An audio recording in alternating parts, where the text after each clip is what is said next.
Manila had been considered a haven for opportunities.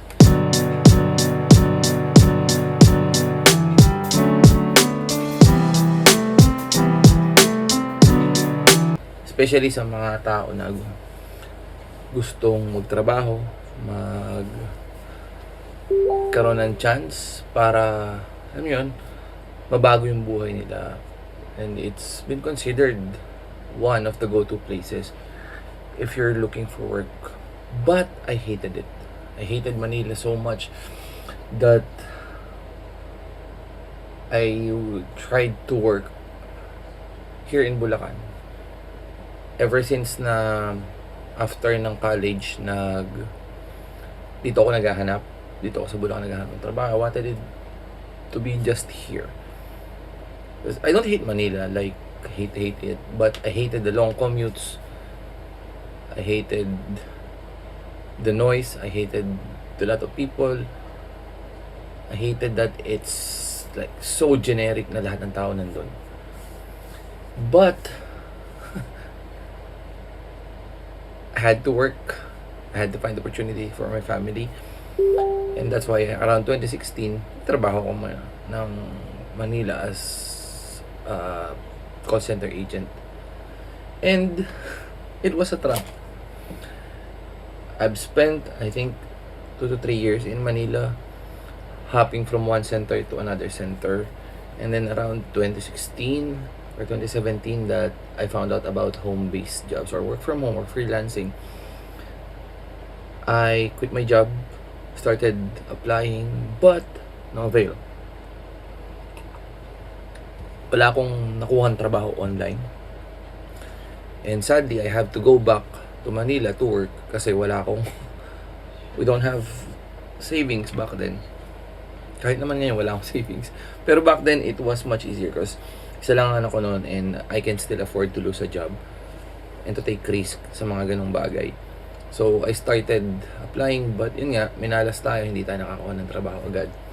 So, balik tayo ng Maynila.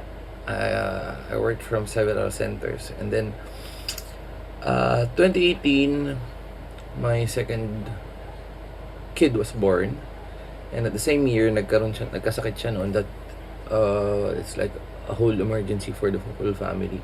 It's very traumatic for us, lalo sa mag-asawa kasi I was in Manila nung magkaroon ng emergency and he has to be transferred to another hospital kasi medyo critical yung lagay niya.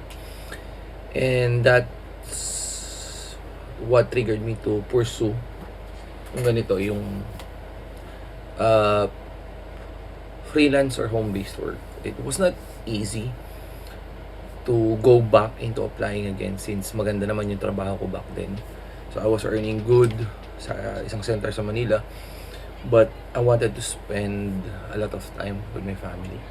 So when I started applying, I don't even have my own PC back then. Wala akong PC noon, but I still decided to quit my job and start applying. So balik naman tayo sa square one. And apply ako ng apply. Same pa rin. Hindi ako natatanggap agad nun. So, wala akong PC. Most of the time, nasa computer shop ako. Doon ako nag-apply. So, maraming computer shop pa back in those days. Marami pang internet cafe. It was pre-pandemic. And marami kong napupuntahan. If I needed a good computer for my interview, punta lang ako sa shop. And then, meron palang lumang laptop si Airpat. He has an old laptop. Lakas ng ulan. Tapos nun, pinagawa namin yon para gumana siya. So, yun yung ginagamit ko para mag-apply. So, my first job as a freelancer nun is ang lakas ng ulan, grabe. So, ang una kong trabaho nun is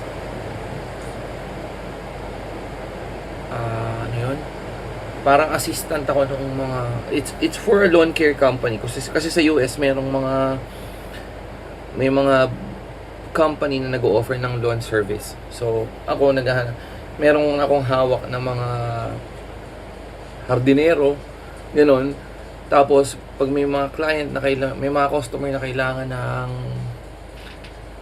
lawn care or ng services nila. Tatawagan ko sila, hey, may ganito kayo, bubuko sila, tapos ganito. Tapos after matapos yung trabaho, check ko yung trabaho nila.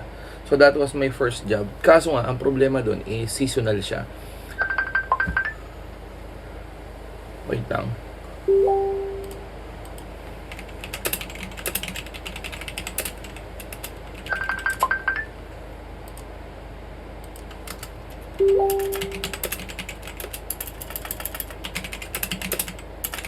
Manch, tawagan mo nga si Mamay. Manch, tawagan mo si Mamay. So, yun. Yun yung una kong trabaho. Kasi nga, so seasonal lang siya. And that's the sad part. Hindi lahat nung na-hired, nakasabay ko is mariretain kasi nga, wala naman trabaho when it comes kapag nag-winter. And it was around September na yata nun. Magbo-birthday ako noon, tapos yung anak ko mag-birthday din. And I lost my job kasi nga, hindi ako na-retain kasi nga seasonal job lang naman yun. And during the winter, wala naman nagpapaayos ng kanilang mga gardens nila. Wala namang mga lawn care na kailangan when it comes to winter. So, balik ako nun sa paghahanap ng trabaho and I really need money back then. So, I have to start or look for other source of income habang naghahanap ako ng another job. Tapos noon, so nag-Tapsilog ako noon, nagtinda kami ng Tapsilog ni Mrs. Burger, fries, yung fries na may drinks, yung tas may mga kukutin. So yun yung naging pantawid namin ni Mrs. It was a successful business. Like, I was earning 2,000 pesos net a day back then. So siguro kasi wala pa naman akong tauhan noon. Ako lang mag-isa. It's a one-man company. Ako lang lahat. And I just wanted to pursue. So for me, I just wanted to work at home. Kasi nga, I wanted to spend more time with my kids regardless of what kind of work. Kahit anong klaseng work pa yun, papatusin ko as long as it's at home, as long as I can spend more time with my kids and my family. So, trabaho ko sa umaga, tinda ko ng Tapsilog sa umaga, tapos sa gabi is-apply ako. So, kasi nga Tapsilog siya, most of the time, kailangan umaga pa lang, bukas na ako. So, it helped us through the tough times.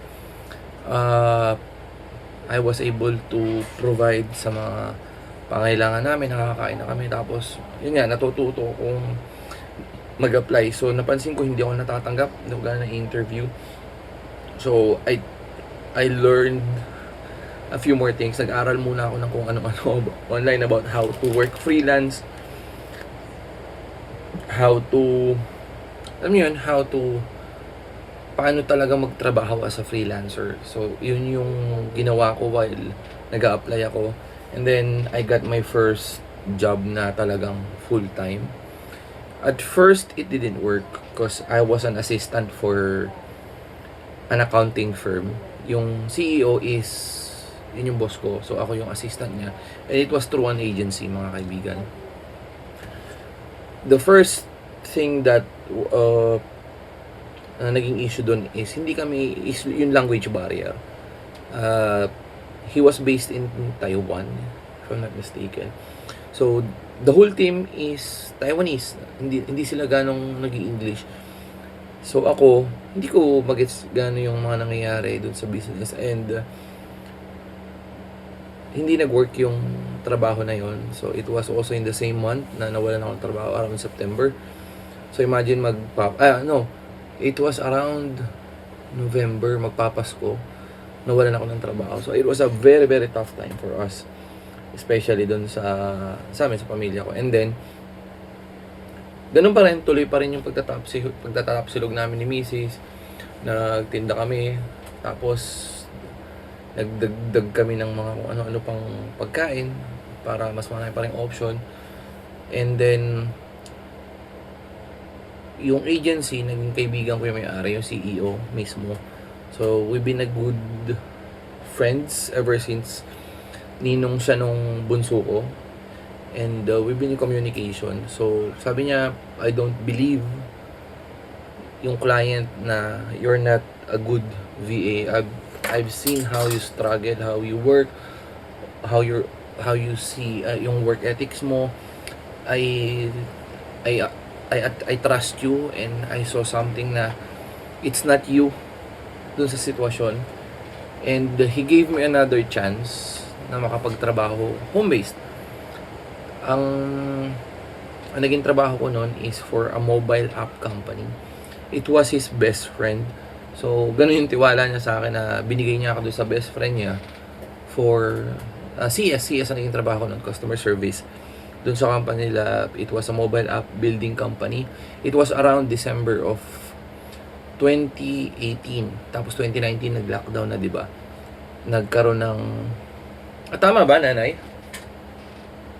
2018 ako nag-apply sa Buildfire, tapos 2019, 'di ba? Ha? Basta around that time, bago December of the year, bago mag-pandemic, na-hire ako doon. So, nung una is hindi pa naman ganun kahirap ang trabaho. I just have to learn how to support clients na gumagawa ng mobile apps, which is I'm not aware of. I studied food technology. Most of my jobs after college was either nagmumotor ako as collector, kusinero, cook, and then nagpunta lang ako sa mga center. It's mostly calls. Wala naman like hardcore na ganitong trabaho na magsusupport ka ng mga kliyente na gumagawa ng mobile apps, 'di ba? So, yun, fake it till you make it.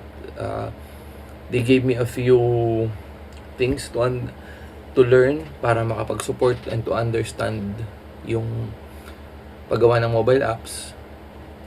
Tapos noon, natutunan ko naman, nakapag-adjust ako, naging, sabi ko namang an asset to the team. So, kahit papaano, nakakatulong ako, and they like my work.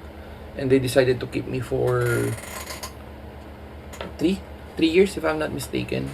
So, 3 taon ako sa kanila. I didn't take a single day off back then. Kasi nga naman, nag-pandemic, wala naman ako ibang pupuntahan, hindi naman ako lalabas, hindi rin makakaalis. So, I didn't take a day off during that time.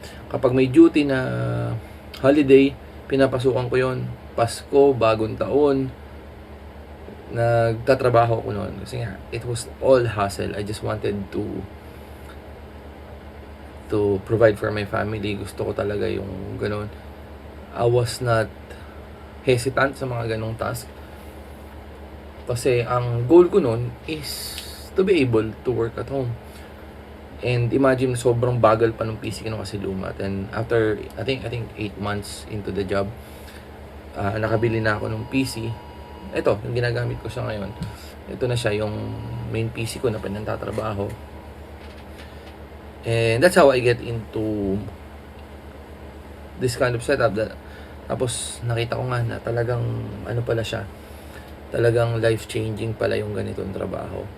Na you can build a life out of it. And doon ko na na-realize na I think it's time to level up, no? Na mag-provide ka ng magandang computer, ayusin mo yung setup mo, tapos gawin mo na siyang main source of income. I decided to create my home office noon doon sa lumang bahay namin. Tapos yun, and then after noon, binenta yung company nung boss ko. So I decided to find another job, and then that's how I went into TikTok na nakapag I started learning about TikTok Shop, support, seller center, affiliate center. So, yun na yung naging trabaho ko, and then I also introduced it to my wife. Tapos, habang nandun ako, I got another offer ng isa pang project. Ano naman, for a website building company naman, no? So, yun naman yung naging sunod kong stint. Nakapagtrabaho ko as, hindi man web developer, no? More like support lang din. CS pa rin ako noon. Nag-assist pa rin ako ng mga clients pag nagbi-build sila ng website nila. Ang kaibahan lang is libre yung paggawa ng website sa kanila. So there was a lot of clients or customers na magre-reach out all during out my shift, and I handle like 100 chats. Chats lang naman siya, no calls. So 100 chats a day. So kahit maganda yung company, I decided to leave na rin. Kasi nga naman, it's not working na. And I have multiple jobs back then. And nauubos yung oras ko sa pagsasagot ng chat. And then, yung mga anak ko is, since tapos na yung pandemic, nag-ano na kami, balik school na sila, and I need time in the morning.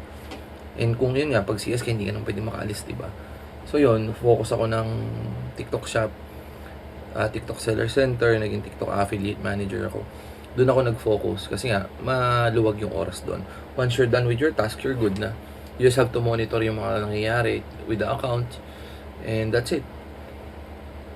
Yun, hanggang nakarating na tayo sa ngayon. So ngayon, ang trabaho ko na is nag-set up na ako ng TikTok shop, nag-set up na ako ng store, tapos manage pa rin naman ako. So yun na yung naging trabaho. So I think that's how everything went through. That's how I got from Manila to my home office. And I think hindi ko naman kinailangan ng skills. I didn't needed a lot of skills to start. I needed skills to excel on this kind of job. So when I was starting up, I just have to show up every day. You just have to show up if you wanted to do something. So show up and do the work daily. And then once you start doing it, you realize that you need to learn. Kailangan mong aralin yung mga bagay-bagay to still be on competitive side, di ba? And then now, yun, tatrabaho pa rin ako, naghahanap ako ng other clients, and I think that's it. Just a short story about how I got from a company in Manila to work here.